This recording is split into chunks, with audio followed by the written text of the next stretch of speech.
Pradėk. Sveiki, draugai. Šiandieną ką? Apžvalgoj, profesionalioj turim. Ką, kolega? Citroen Ami. Automobiliuką 100% elektrinį. Papasakosim, parodysim vidų.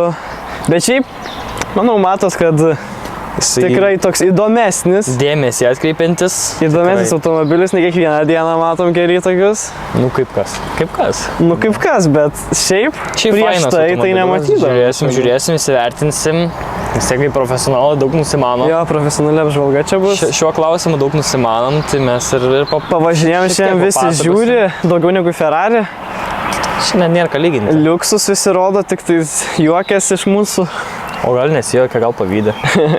Pažiūrėsim vidų, pravažiuosim, O daugiau pasižiūrėsim ar apsimoka. Vis tiek, jo. Nuo 15 metų galima vairuoti šitą. Važiuoja 45 km/h greičiu. Ir čia visokių, o jau kitą tai matysite video eigoje. Visą tai likite iki galo ir žiūrime, ką turime. Žiūrim, ką turim.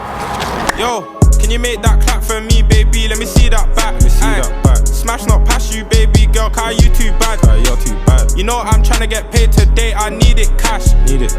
Bro disappeared with the pack and ran off, do not flash. Yo, I know that you want me, baby, head so good, you drove me crazy, bro. Hopped out of the whip, one set, gotta serve Brenda and Stacey, shit then, bro. Gotta start adding it up, I've been paid too much lately. All these jewels on me, I shine in the dark. I pray that I get no MLK, but I had a dream. Treat JD how I treat LV.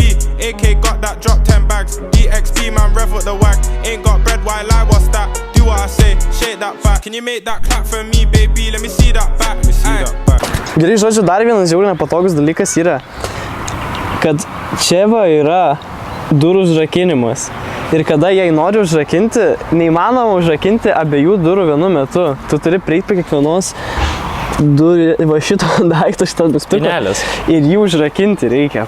Negali vienu metu užrakinti abiejų durų. Ir dar vienas įdomus dalykas. Opa, šitas labai sunkiai mygtukas paspaudžia. Duris va šitas atsidaro normaliai, jo? Kaip pas normalią mašiną. O einam iš kitos pusės, kolega, kad atidarys, parodysi, kaip išmokai. Aš kitos pusės išmokintas esu.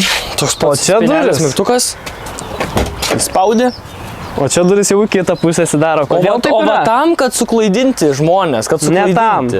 O iš tikrųjų padaryta tam, nes durys abidvi yra identiškos ir kad būtų pakeisti ir kad pirkti nėra skirtumo kuris. Kad priekinis bamperis, galinis. Jo, ir durys tokios pačios, priekinis bamperis toks pas kaip galinis, kad viskas, žodžiu, būtų pigiau. Čia yra geriausios komplektacijos, kai būna prašiausia komplektacija, tai nebūna visų šitų juodų apdailų, prie ratų, visų šitų plasmasių nebūna. Ir priekį šitų plasmasių nebūna va šitų ragų. Tada, ko dar nebūna toj komplektacijoje, tiksliai nežinau, bet nebūna tikrai kilimėlių šitų, sakė, nebūna. Ir nebūna šitų kalpokų. Ir viskas, man to, čia geriausios komplektacijos yra. Numeriai labai maži. Ragai va galima vežtis, jau važiuoti Palangą. Galima važiuoti į kurortus, vežtis banglentes, ką tik nori. Man tai gražus tie kalpokų. Gerai, tai ką tada? Pasižiūrim, tada įsivertinam. Tai galgi, sėdime Citroen Ami automobilio viduje. Šitoj kapsuliai. Girdisi kažkoks lyg aidas, galbūt čia... Jo, čia aidas yra. Ne, čia viskas rėmas matosi. Ir dabar pažiūrėsim, kaip startuoti šį automobilį. Laikom stabdį. Opa. Įsijungia degimas. Nuleidžiam rankinį, toliau laikom stabdį. Užvedam. Opa, D raidę. Ir važiuojam. Važiuoja tyliai. Palyginus su praeitais, tai tikrai tyliai. Va, langai. Automobilis. Opa, langus taip reikia daryti, jau su mygtuku nesidarysim. Jo, ir... Paprasčiausiai atsidaro. Labai rankinis būdas. Jo, labai priekinis stiklas toli. Net nepasieksi. Aišku, čia nėra integruotų nei kolonėlių, nei multimedijos. Valytuvas kaip autobuse. O kas yra panoraminis stoglangis? Va, vietos kojam. Va, ištiestom kojam. Pilna. Vietos gale. Nėra. Nelabai yra. Ką čia, dar turim va ten visokių prisidėti galima. Čia yra visko, ko tik reikia. Filmo kolegas skaidelį. Štai čia va rodo, šiam 2 kilai liko nuvažiuoti, jisai pilnai pakrautas nuvažiuoja 7,5. Greitis ir viskas, daugiau nieko čia nerodo realiai. O nerodo tu turbūt. Posūkį rodom, nesukam į kairę. Įdomus veidrodėliai. Jo, ir nėra to šito veidrodėlio, kur būna per vidurį, nežinau kaip tai vadinasi realiai. Va čia vietos daug Va čia susidės realiai šonuose. vietos daug, yra kažkoksai... Čia nelabai rūpia. Instrukcija, kaip naudotis šitą. Šildymas. O žmonės Čia yra USB portai, visokie pasikrauti. Nu, Vietos, sakau, tikrai vietos vasėdžio atsilošęs. Gale va čia, pilasi, langų skystis, dar kažkas ten, už mūsų va čia nugarų. Nu, viskas pasiekėm. Atrodo įdomiai, tikrai vietos nemažai. Bet gan tyliai Paskui dar važiuoja. parodysim iš išorės, kaip atrodo. Va, 45 ir sustoja, nevažiuoja daugiau. O Viskas. iš tikrųjų, jeigu mieste važinėjai, tai kam reikia daugiau? Leistas greitis 50, kaip sakom, ir užtenka. Viskas apsisukti reikia. Parodysim dabar, kaip veikia šitas apsisukimo procesas. Važiuojam, mašinas važiuoja, tai klausai važiuoja.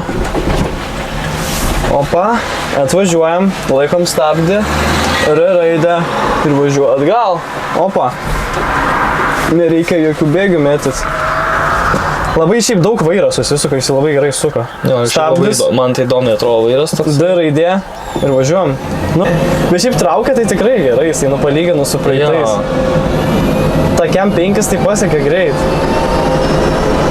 Galinio lango valytuvo nėra, pavyzdžiui. Čia tokių keistų dalykų. Nu, vis padaryta, galima sakyti, biudžetiškai, bet ir tvarkingai, ta prasme. Nu čia aišku, va, matosi rėmas, nieko neuždėta. Čia dėl to galbūt tas ir raidas toks ir girdis izoliacija, tokia tas prastesnė. Ir šiaip daug labai izoliacija iš lauko nėra gera, nes šiaip labai daug viskas realiai girdisi, kas laukia Jo, vyksta. bet bent jau tyliai, nes neburzgia kaip palyginus ten kiti. Ligiera, X-amai ir dar kažkokie kiti automobiliukai. Nu tai iš vis realiai gali ir su normalia mašina lyginti, vis tiek nu čia realiai elektrinė mašina, nu tai jinai ir turi, tai jinai vežioti. Kolega sakė pafilmuoti, tai filmuojame. Ir kaip devovaras mandravoja, važiuoja, nu gražu. Nieko negali pasakyti, einame pasižiūrėsim, pasiklausinėsim pačio vairuotojo. Išsisuksiu? Pasiklausinėsim pačio vairuotojo, ką jisai daro gyvenime, kad tu vairuoji tokį automobilį. Išsisuksiu? Apsisuksi. Žiūrėkit, apsisuks gražiai. Opa. Oi, palaukit. Ką jūs darot gyvenime, kad vairuoji tokį automobilį? Aš ką darau gyvenime? Aš profesionalus automobilio apžvalgininkas esu. Profesionalus automobilio apžvalgininkas vairuoja Citroen AMI Atsiprašau, automobiliuką. kainavo 35 000 šitas. Čia paprastas žmogus, kuris nėra sėdėjęs tokiam automobilį, net nežinotų kaip išlipti, galbūt galvotų iš šito, bet ne, yra kažkoksai dirželis, patraukia dirželį, atsidaro durys. 3, 2, 1. Automobilio nebėra. Gerai, ne, jau baigiam, ne? Nu tai ką, atėjo pabaiga. Išlaukite visi, ačiū, kad išlabuvot. Tai jeigu taip apibendrinant, kaip tau? Ar verta, ar neverta, patiko, nepatiko, kaip? Ar verta, tai čia jau spręsti, čia negaliu sakyti, ar verta. Man asmeniškai visai įdomus automobiliukas. Nu, bet važiuot smagiau negu visi. Važiuot, ne, tikrai važiuot smagiau negu praeitoje apžvalgoje apžvelgia, mes ką žiūrėjom. Aiksamas.